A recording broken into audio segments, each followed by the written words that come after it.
proper place for secrecy when you're looking at investigations, right? Yes. So there is a time and a place for this. So, Naveed, is there something that you see now that we have every day new revelations about Devin Nunes, where he was, still questions about who he was with, what he found out, but where's the place for secrecy in this, and where does it not make any sense to you?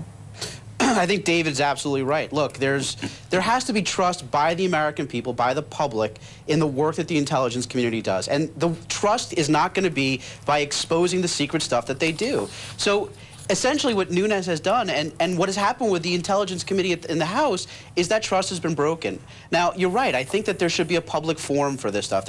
Obviously, there's a lot of questions about the legitimacy of the presidency, in short, and a lot of questions go back to Russia. So there needs to be some public forum here. But on the other hand, there's also an investigation going on. And the reality is that investigation is with the FBI, and we really won't know, if ever, what actually happened until the FBI finishes that. And that, I have to say, I feel very concerned that that investigation is getting commingled with sort of partisan politics, frankly, on both sides. So, I think so you're not this has to go forward. So you also have the Senate Intelligence Committee and you have the FBI. You're not confident of those because of perhaps the way this is bleeding over? I want to make sure I understand what your concern is. Yes, I have to say that, look, there is a partisanship here.